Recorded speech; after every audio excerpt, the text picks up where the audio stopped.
ओंकाराय नमो नमः। ओंकाराय नमो नमः। ओंकाराय नमो नमः। नमस्कार।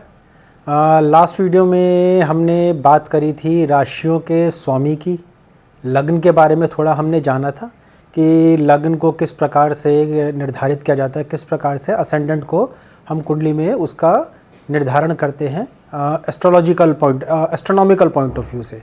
और इसके बाद हमने बात करी थी लास्ट वीडियो में कि किस प्रकार north India, south India, east India में अलग अलग प्रकार के ज्योतिष चार्ट्स को यूज़ किया जाता है और कहीं ना कहीं मेरे हिसाब से उनका यूजेज कब कब और कहाँ कहाँ पर किस तरह से होना चाहिए। अगर आपने मेरा वो वीडियो नहीं देखा तो आप उस वीडियो को देख लीजिए, क्योंकि ये वीडियो उसके आगे के कॉन्टिन्यूएशन में है, जिसमें हम बात करेंगे ज्योतिष के मोस्ट इम्पॉर्टेंट पिलर की, जिसको हम कहते हैं नक्षत्र। अब नक्षत्र एक बहुत अपने आप में एक बहुत ही बड़ा टॉपिक है और इसको एक अलग से ही बिल्कुल ट्रीट किया जाता है एस्ट्रोलॉजी में, एक अलग ब्रांच की तरह। और अगर हम शास्त्रों में जाएं तो शास्त्रों में जितने भी शास्त्र हैं ज्योतिष के, कहीं पर भी नक्षत्रों में प्रेडिक्शंस को लेकर उनका बहुत ज़्यादा यूज़ नहीं बताया गया है। और ज़्यादातर नक्षत्रों का जो यूज़फुलनेस है उसको इलेक्शनल एस्ट्रोलॉजी या मुहूर्त निर्धारण के लिए ही पंचांग में ज़्यादा यूज़ किया गया है। लेकिन वक्त के साथ साथ, इसमें रिसर्चेस के साथ साथ और बहुत डीपर स्टडीज़ के साथ साथ ये समझ में आया कि नक्षत्रों का प्रेडिक्शन में बहुत ही इम्पोर्टेंट यूज़ है, और जिसके बारे में आगे इस वीडियो में भी थोड़ा सा मैं एक बेसिक इंट्रोडक्शन बताने की कोशिश करूँगा। तो शुरू करते हैं इस वीडियो को। और दिव्य शास्त्र में आपका स्वागत है और इस दिव्य यात्रा में मैं आपका मार्गदर्शक आशीष जैन।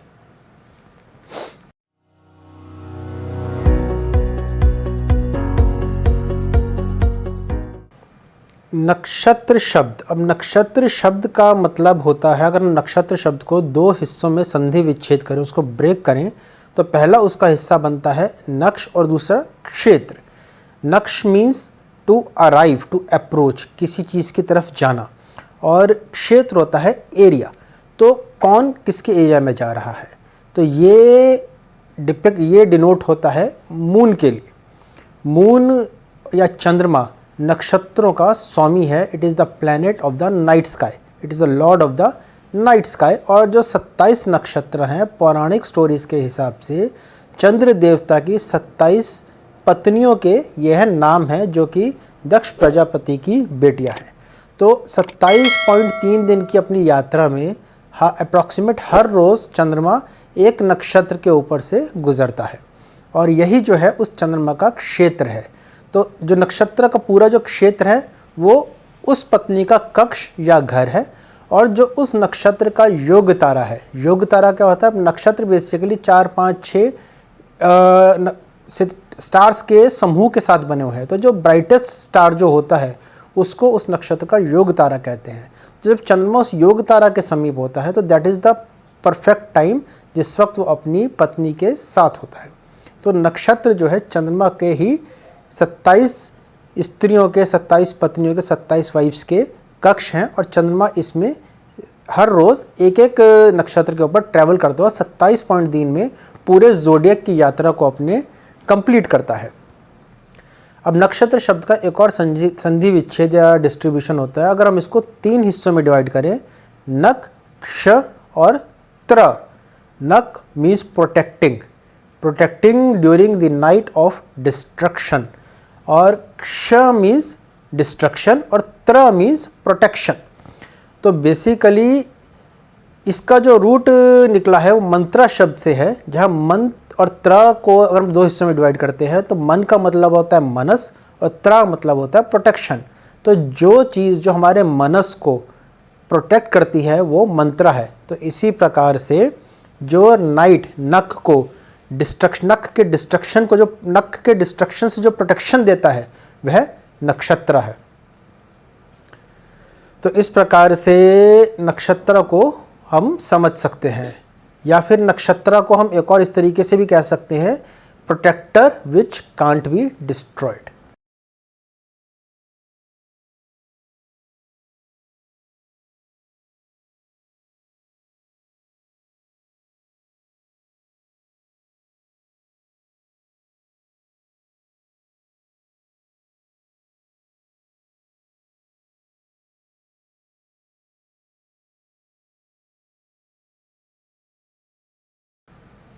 महर्षि पराशर के अनुसार नक्षत्रों के 9 चरण एक राशि को बनाते हैं। इसका मतलब नक्षत्र राशियों को बनाती है, ना कि राशियां नक्षत्र को। अतः वैदिक ज्योतिष को नक्षत्र बेस्ड माना जाता है। तो 9 चरण, अब चरणों के बारे में मैं थोड़ा आगे भी बताऊंगा कि हर नक्षत्र के 4 चरण होते हैं। तो इस प्रकार से 9 चरण मिलके एक राशि को बनाते हैं। तो हायरार्की लेवल पे अगर हम देखें तो नक्षत्र राशियों से ऊपर के लेवल पर आते हैं और राशियां नक्षत्र के कंट्रीब्यूशन से ही बनी है। नक्षत्र का स्वामी है चंद्र, जैसे मैंने बताया, और राशियों का स्वामी है सूर्य। चंद्र यानी माँ और सूर्य यानी पिता। तो दोनों ही इक्वली इम्पॉर्टेंट है। राशि और नक्षत्र दोनों इक्वली इम्पॉर्टेंट है। कोई भी इवेंट पहले दिमाग में आता है और उसके बाद फिजिकल प्लेन पर मैनिफेस्ट होता है। दिमाग यानी चंद्रमा और फिजिकल प्लेन पे एग्जिस्टेंस यानी कि सन। तो बिना नक्षत्र को जाने किसी कुंडली को सिर्फ राशियों के बेस पे एनालाइज करना वो आधी अधूरी प्रेडिक्शन मानी जाती है। तो नक्षत्र जो है, नक्षत्र के थ्रू प्रेडिक्शन करना एक बहुत कॉम्प्लिकेटेड और बहुत एडवांस लेवल पे आ जाता है। तो इनिशियल लेवल पे राशिस के साथ ही प्रेडिक्शंस को सिखाया जाता है। तो नक्षत्र जो है, पूरे जो चंद्र नक्षत्रों को ट्रेवर्स करने में 27 दिन लेता है और राशियों को ट्रेवर्स करने में सन जो है वो पूरे 30 डेज लेता है, जिसे हम एक सोलर मंथ कहते हैं। चंद्रमा जन्म के समय में जिस नक्षत्र में होता है उस नक्षत्र को व्यक्ति का जन्म नक्षत्र कहा जाता है और वो नक्षत्र मोस्ट इम्पॉर्टेंट होता है क्योंकि उसी नक्षत्र को बेस लेके विंशोत्तरी दशा की कैलकुलेशन करी जाती है। विंशोत्तरी दशा जो कि पराशर ऋषि द्वारा दी गई दशा है और इसे दशाओं का राजा माना जाता है। किसी भी इवेंट को टाइम करने के लिए कि इवेंट होगा कब, दशाओं का बहुत इम्पॉर्टेंट रोल होता है। और इस सब में जो मोस्ट इम्पॉर्टेंट दशा जो वाइडली एक्सेप्टेड है और मेरे ख्याल से 90% एस्ट्रोलॉजर्स उसी दशा को यूज़ करते हैं, वह विंशोत्तरी दशा है। और इसके बारे में भी हम आगे अपने आने वाले वीडियोज़ में, आने वाले लेसन्स में हम इसके बारे में भी डिस्कस करेंगे। तो विंशोत्तरी दशा में पराशर ऋषि ने हर नक्षत्र को एक ग्रह का स्वामित्व प्रदान किया है और उसको भी मैं भी अपने आने वाली जो स्लाइड है उसमें आपको प्रेजेंट करूँगा। तो चलिए अब हम स्लाइड्स की तरफ चलते हैं और देखते हैं नक्षत्र के बारे में, उनके नामों के बारे में।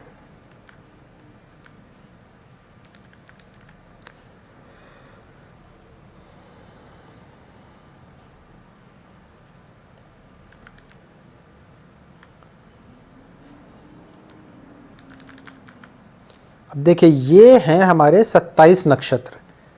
अश्विनी, मैंने इनके नाम इंग्लिश और हिंदी दोनों में लिख दिए हैं। अश्विनी, भरणी, कृतिका, रोहिणी, मृगशिरा, अर्दरा, पुनर्वसु, पुष्य, अश्लेषा, मघा, पूर्व फाल्गुनी, उत्तर फाल्गुनी, हस्त, चित्रा, स्वाति, विशाखा, अनुराधा, ज्येष्ठा, मूल, पूर्व आषाढ़, उत्तर आषाढ़, श्रवण, धनिष्ठा, शतभिषा, पूर्व भाद्रपद, उग्र भाद्रपद और रेवती। तो इनके नाम मैंने हिंदी और इंग्लिश दोनों में लिख दिए हैं। आप इनको बिल्कुल, आपने इन नक्षत्रों के नाम इसी सीक्वेंस वाइज रट लेने हैं अगर आपने एस्ट्रोलॉजी में आगे प्रॉपरली सीरियसली रूप से परस्यू करना है। तो यहाँ पर मैंने लास्ट टेबल में इनके ये जो दिए हैं, ये दिए हुए मैंने नक्षत्र के स्वामी। अब देखिए, ये जो स्वामी है नक्षत्र के, ये महर्षि पराशर ने, जो मैंने अभी बताया था, विंशोत्तरी दशा में असाइन किए हैं और इन हर स्वामियों का बहुत इंपॉर्टेंट है विंशोत्तरी दशा के हिसाब से, और प्रेडिक्टिव एस्ट्रोलॉजी में भी कहीं कहीं पर हम इनको यूज़ करते हैं। तो ये सेट है अश्विनी, मघा और मूल। इन 3 नक्षत्रों का स्वामी केतु है। भरणी, पूर्व फाल्गुनी और पूर्वाषाढ़, इनका शुक्र। कृतिका, उत्तर फाल्गुनी और उत्तराषाढ़, इनका सूर्य। रोहिणी, हस्त और श्रवण, इनका चंद्र। मृगशिरा, चित्रा और धनिष्ठा, इनका मंगल। अर्दरा, स्वाति और शतभिषा, राहु। पुनर्वसु, विशाखा और पूर्व भाद्रपद, जुपिटर। पुष्य, अनुराधा और उत्तर भाद्रपद, सैटर्न। अश्लेषा, ज्येष्ठा और रेवती, ये इनका है बुध। जैसा कि मैंने पहले बताया कि ये जो लॉर्ड्स या स्वामी हैं, ये विंशोत्तरी दशा, एक दशा का नाम है विंशोत्तरी दशा, उसके लिए इनका प्राइमरीली यूज़ होता है। तो पराशर ऋषि ने इन सब प्लैनेट्स को कुछ वर्षों का काल टाइम दिया है, जो कि विंशोत्तरी दशा के हिसाब से किसी भी नेटिव के ऊपर रूल करते हैं, और ये कांस्टेंट है। केतु का 7 साल, वीनस का 20 साल, सूर्य का 6 साल, मून का 10 साल, मून का 10 साल, मंगल का 7 साल, राहु का 18 साल, जुपिटर का 16 साल, शनि का 19 साल और बुध का 17 साल। तो ये वर्ष क्या है, जब हम विंशोत्तरी दशा पर जाएंगे तब इसको ज़्यादा अच्छी तरह समझेंगे कि क्या है। आप अभी आप बेसिकली इस तरीके से याद करिए कि 3-3 के जो ग्रुप हैं, इन सब के लॉर्ड्स इसी प्रकार से हैं कि अश्विनी, मघा, मूल का केतु, जैसे मैंने भी आपको पीछे समझाया। अब देखिए नक्षत्र के हम फर्दर और डिस्ट्रीब्यूशन को हम डिटेल में समझने की कोशिश करते हैं। जैसा कि मैंने आपको बताया था कि नक्षत्रों के चरण होते हैं, तो उसको हम इस स्लाइड से और अच्छी तरह समझने की कोशिश करते हैं कि हर नक्षत्र के 4 चरण होते हैं। जैसे कि मैंने आपको राशियों के चैप्टर में बताया था कि 360 डिग्री को अगर हम 12 राशियों में डिवाइड करते हैं तो हर राशि का काल 30 डिग्री का हो जाएगा भाचक्र या ज़ोडियक में। तो उसी प्रकार से यहाँ पर अब नक्षत्र हमारे हैं 27, तो 27 को में अगर हम 360 डिग्रीज़ के पूरे ज़ोडियक को अगर हम 27 में डिवाइड करते हैं तो काल हो जाता है 13 डिग्री 20 मिनट का। तो हर नक्षत्र का जो टाइम है, हर नक्षत्र की जो आर्क है वो 30 डिग्री 20 मिनट्स की है पूरे ज़ोडियक में।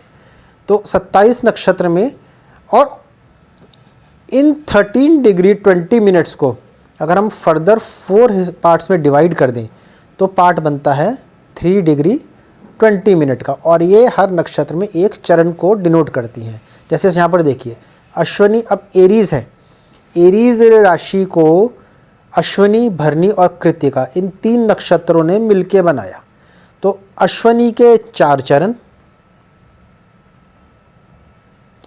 भरणी के 4 चरण और कृत्तिका का सिर्फ एक ही चरण एरीज में आएगा। बाकी 3 चरण इसके टॉरस राशि में चले जाएंगे, जहाँ रोहिणी अपने 4 चरण पूरे करेगी और वृक्षरा के सिर्फ 2 चरण आएंगे और बचे हुए 2 चरण जेमिनी राशि में चले जाएंगे। अर्धरा के पूरे 4 आ गए।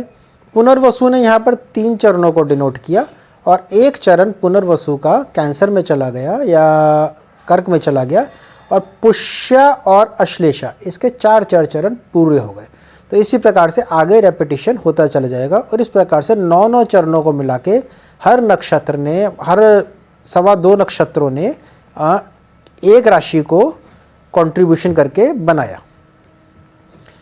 तो मैंने यहाँ पर सारा डिटेल में एक्सप्लेन कर दिया है कि एरीज़ के आप देखिए 30 डिग्री 0 to 30 डिग्रीज एरीज़ है, और इसमें 13 डिग्री 20 मिनट अश्विनी का एक चरण, 13 डिग्री 20 मिनट भरणी के 4 चरण और कृत्तिका का एक चरण 3 डिग्री 20 मिनट्स का। मैंने डिग्री वाइज भी ये सारी चीज़ें इसमें स्पेसिफाई कर दी हैं। अब इनका यूज़ क्या है, इन चरणों से डिनोट क्या होता है, तो इसको यूज़ करने के देखिए बहुत सारे तरीके हैं, जो आगे जो हम एडवांस एस्ट्रोलॉजी में जाएंगे तब हम इनको करेंगे, क्योंकि नक्षत्र बेस्ड प्रेडिक्शंस या इनको यूज़ करने का जो तरीका है वो बिल्कुल अलग है, और उसके लिए हमें बेसिक एस्ट्रोलॉजी पहले आना बहुत ज़रूरी है, वरना हम बहुत बुरी तरीके से कंफ्यूज हो जाएंगे। तो इसलिए अभी हम इस पार्ट को, प्रेडिक्शन पार्ट को, इसको लेके अभी हम इसको यहीं छोड़ देते हैं। इसके बारे में थोड़ा सा एक आइडिया मैं आपको देता हूँ। अब जैसे कृत्तिका नक्षत्र है, कृत्तिका नक्षत्र ने एक चरण यहाँ पर दिया और 3 चरण यहाँ पर दिए। तो इस प्रकार से ऐसा और कौन सा नक्षत्र है, पुनर्वसु नक्षत्र, जिसने 3 चरण यहाँ पर दिया और 1 चरण यहाँ पर दिया। तो इन्होंने 2 राशियों को बहुत स्मूथली आपस में एक दूसरे के साथ ब्लेंड किया। मृगशिरा 2 चरण 1 में, 2 चरण 1 में। चित्रा 2 चरण 1 में, 2 चरण 1 में। और धनिष्ठा 2 चरण 1 में और 2 चरण 1 में। और यहाँ पर 1 और 3, 1 और 3, और यहाँ पर 3 और 1 और 3 और 1। तो यहाँ पर एक राशि से दूसरी राशि में जब ब्लेंडिंग हो रही है नक्षत्रों की, वो स्मूथ हो रही है, लेकिन यहाँ पर एब्रप्टली एंड हो गया। यानी कैंसर से लियो में जाते हुए, कैंसर से लियो में आते हुए किसी नक्षत्र की ओवरलैपिंग नहीं है। यहाँ पर नक्षत्र खत्म हो गए, स्टॉप हो गए।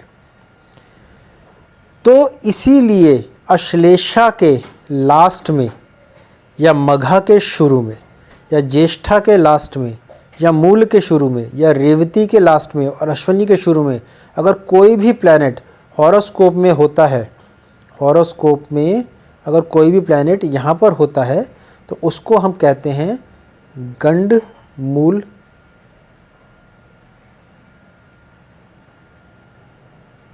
नक्षत्र में होना। यानी कि दैट प्लैनेट इज इन अ गंडमूल नक्षत्र।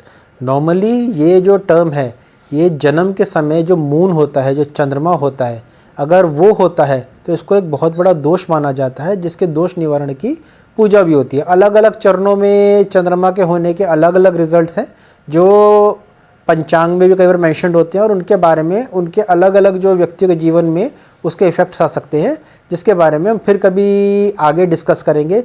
बहुत सी चीज़ें हैं जो हम आगे डिस्कस करेंगे जैसे जैसे हम बढ़ते चले जाएंगे।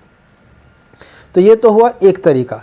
अब दूसरी बात इसमें होती है, देखिए, जिन नक्षत्रों ने अपने 3 चरण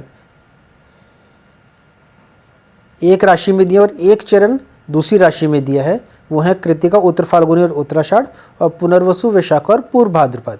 अब कृत्तिका, उत्तर फाल्गुनी और उत्तराषाढ़ ये कौन से प्लैनेट के हैं? सन के। ये तीनों सूर्य द्वारा डिनोट किए गए हैं। और पुनर्वसु, विशाखा और पूर्व भाद्रपद जुपिटर के।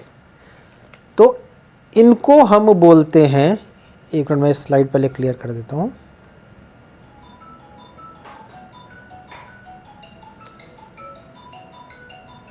इनको हम बोलते हैं त्रिपुष्कर नक्षत्र। पुष्कर मीन्स कमल।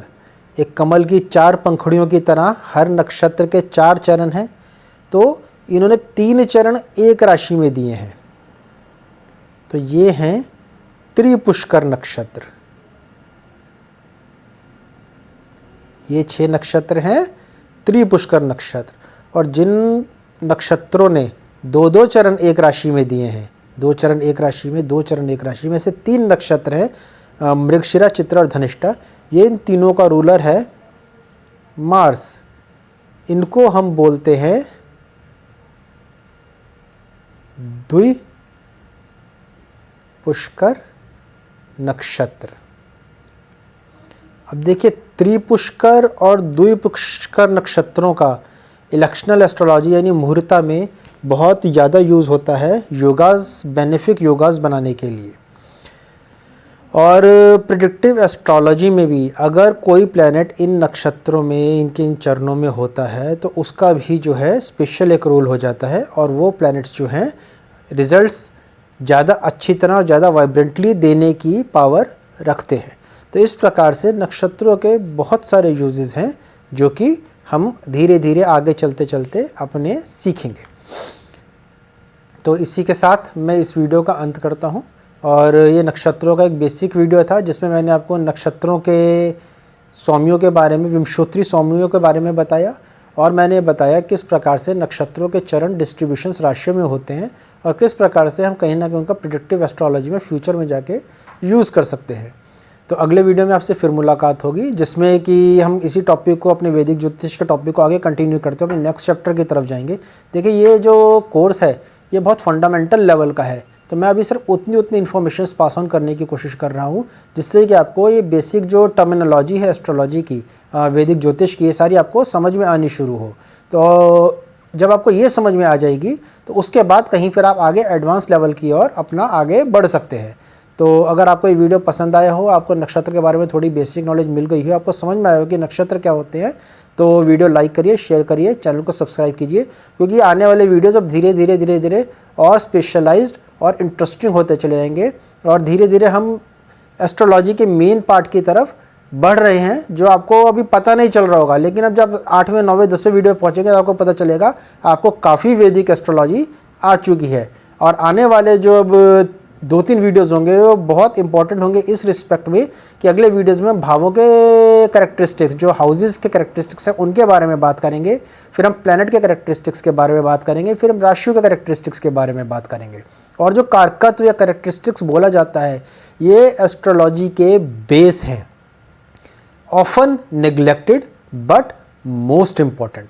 कारकत्व अगर हमारी समझ में आ गए, आप ये समझ लीजिए आपको एस्ट्रोलॉजी का मेन जो एसेंस है वो समझ में आ गया। अगर आपको कारकत्व समझ में आ गए और वो अप्लाई करने आ गए, तो अगले वीडियो में आपसे फिर बहुत जल्द मुलाकात होगी। तब तक के लिए धन्यवाद।